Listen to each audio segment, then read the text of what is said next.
The modern mind is obsessed with information. It believes that access to data is the same as the acquisition of skill. This is the first lie. Information is a map, but the map is not the territory.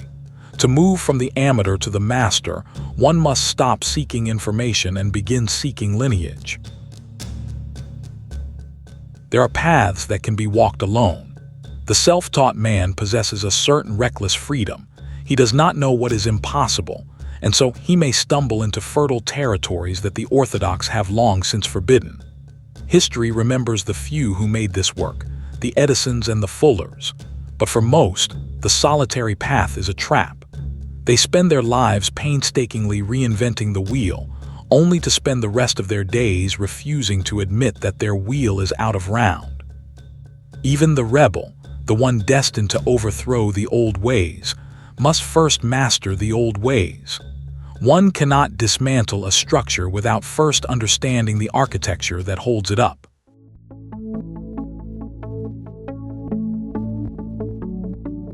Guidance takes many forms. There are the silent mentors of books and films, the simulated worlds of computers, the whispers of friends, and the brutal lessons of the street. But the gold standard remains the individual master, the coach, the beacon. When searching for this guide, look first to the lineage. Who taught the teacher? And who taught them? Trace the cord back through the generations until the names dissolve into the myth of first beginnings. This is not a quaint exercise. It is a verification of the bloodline of the craft. Yet do not let credentials blind you. A belt, a trophy, or a Nobel Prize is a testament to performance, not to instruction. The tragedy of the top performer is that they often cannot teach. Mastery of a skill is not the same as mastery of the transmission of that skill. Teaching requires a specific brand of humility, a genuine delight in being surpassed by the student. To see the teacher clearly, ignore the teacher. Look instead at the students. The students are the teacher's only true work of art. Observe the interaction. Does the instructor lead through praise or through damnation? There is a myth that the stingy teacher, the one who grants only the rarest nod of approval, is the most effective. While scarcity can make a reward feel precious, scorn and humiliation are poisons. They do not build strength, they destroy the confidence required to grow. The true master understands the equilibrium of reinforcement and correction. They maintain a balance, perhaps an even split, between pointing out the error and affirming the correct move, bringing an equal intensity to both.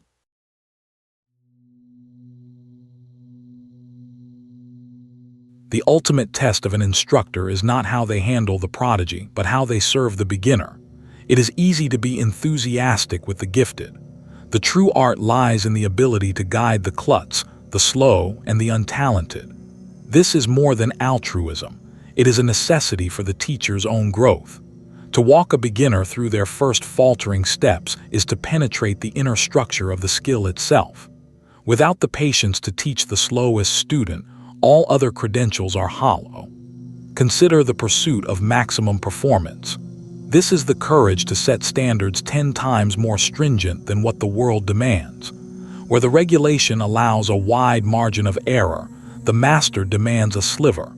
This creates a conspiracy of excellence, a shared, secret joy between teacher and student as they chase a perfection that others find unreasonable. But there is a shadow to this pursuit. The arrogant teacher, intoxicated by their own standards, often loses interest in the mediocre. They view the slow student with disgust or impatience, treating them as defective components on a production line. This is a moral failure. The instructor who segregates their students by talent fails not only the student but their own calling. There is a paradox in the speed of learning. The talented student often learns so quickly that they gloss over the subtle, incremental stages of the process. They create an opaque surface, a facade of competence that hides the deeper secrets of the art from view. The slow student, however, is forced to encounter every minute obstacle. They must deal with the smallest steps. For the teacher, the slow student is like an X-ray. They reveal the very essence of the art through the sheer struggle of its manifestation. This is the lesson of the four horses. The excellent horse runs at the driver's will. The good horse runs just before the whip hits. The poor horse runs when it feels pain. And the bad horse, the worst of all, runs only after the pain has penetrated to the marrow of its bones. Most people strive to be the excellent horse. This is a mistake. The one who learns too easily is tempted to avoid the hard work of penetration. They stop before they reach the marrow. The worst horse, if they persevere, may ultimately become the best, for they have learned the practice in a way the gifted never could. They know the marrow. The talented must realize that to reach their full potential, they must work as diligently as those with no innate ability. And the teacher must realize that if they are a master to the gifted, they are a beginner to the slow. To bring the worst horse along is the only way the teacher truly masters the art of instruction. We must also question the vessels through which we learn. The video and the tape are one-way streets. They provide information, but they offer no interaction, no feedback, no mirror to show the learner where they have strayed. The book remains a powerful tool for the mind, yet it too is silent. Even the traditional classroom is often nothing more than an administrative convenience, a way to parcel out students in mass.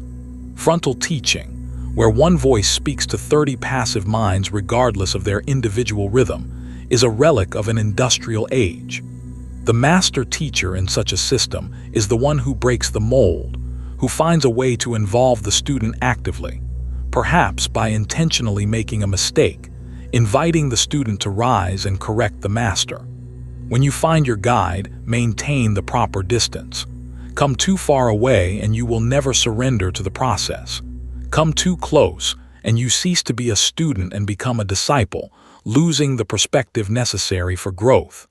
The balance is your responsibility, and when the distance becomes irreconcilable, have the wisdom to say goodbye. The path of mastery has no destination. There is no final page, no ultimate rank. Do not think that this is all there is. More and more wonderful teachings exist. The sword is unfathomable.